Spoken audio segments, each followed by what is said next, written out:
ಮರ್ಯಾದ ಪುರುಷೋತ್ತಮ ಶ್ರೀರಾಮ. ಇದು ಕೇವಲ ನಾಮವಲ್ಲ, ಇದು ಜೀವನ ಧರ್ಮದ ಪರಮ ಆದರ್ಶ.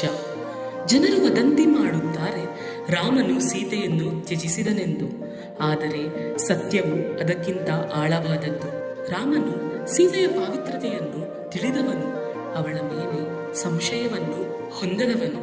ಮತ್ತು ಸೀತೆ ಮಾತೆ ಸಾಮಾನ್ಯ ಸ್ತ್ರೀಯಲ್ಲ, ದುರ್ಬಲಳಲ್ಲ, ಮೌನ ಸ್ವರೂಪಿಣಿಯೂ ಅಲ್ಲವೇ ಅಲ್ಲ, ಸಾಕ್ಷಾತ್ ಶಕ್ತಿ ಸ್ವರೂಪಿಣಿಯವಳು. ವ್ಯಥೆಯನ್ನು ಸಹಿಸಿದವಳು, ಆದರೂ ಸ್ವಗೌರವವನ್ನು ತ್ಯಜಿಸಲಿಲ್ಲ. ಒಂದು ದಿನ ಅಯೋಧ್ಯಾಪುರಿಯಲ್ಲಿ ಒಂದು ಶಬ್ದ ಉದಯವಾಯಿತು. ಸಂದೇಹ, ಶತ್ರುಗಳಿಂದಲ್ಲ, ಸ್ವಜನರಿಂದ. ಆ ಕ್ಷಣದಲ್ಲಿ ರಾಮನು ಕೇವಲ ಭರ್ತನಲ್ಲ, ಅವನು ರಾಜನು. ರಾಜನ ಜೀವನ ಸ್ವಂತವಾಗಿರುವುದಿಲ್ಲ, ಪ್ರಜೆಯ ವಿಶ್ವಾಸವೇ ಅದರ ಆಧಾರ. ಅವನು ಅದನ್ನು ಲೆಕ್ಕಿಸದಿದ್ದರೆ ಪ್ರಜೆಯ ನಂಬಿಕೆ ಭಂಗವಾಗುತ್ತಿತ್ತು.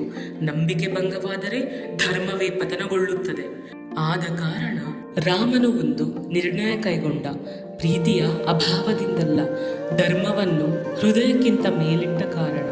ನಾವೆಲ್ಲರೂ ಧರ್ಮವನ್ನು ಪ್ರೀತಿಸುತ್ತೇವೆ ಎಂದು ಹೇಳುತ್ತೇವೆ, ಆದರೆ ಅದು ತ್ಯಾಗವನ್ನು ಬೇಡುವಾಗ ರಾಮನು ಧರ್ಮವನ್ನು ಅನುಸರಿಸಿದನು. ಅದಕ್ಕಾಗಿ ದುಃಖವನ್ನೂ ಸಹಿಸಿದನು. ಮತ್ತು ಸೀತೆ ಮಾತೆಯು ದುಃಖದಲ್ಲಿ ಕುಸಿದವಳಲ್ಲ, ಅದನ್ನೇ ಅತಿಕ್ರಮಿಸಿದವಳು. ಅದಕ್ಕೆ ಅವನು ಮರ್ಯಾದ ಪುರುಷೋತ್ತಮ ಎಂದು ಪ್ರಸಿದ್ಧ.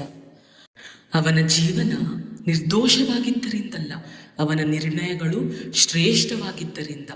ಆ ಕಾರಣ ರಾಮ ಸೀತೆಯರು ಅಲ್ಲ, ಸೀತಾರಾಮರು ಸ್ಮರಣೆಗೆ ಮಾತ್ರವಲ್ಲ, ಪೂಜೆಗೆ ಪಾತ್ರರು. This is Varshini decoding. ಜೈ ಶ್ರೀರಾಮ್. ಎಲ್ಲರಿಗೂ ಶ್ರೀರಾಮನವಮಿ ಹಬ್ಬದ ಶುಭಾಶಯಗಳು.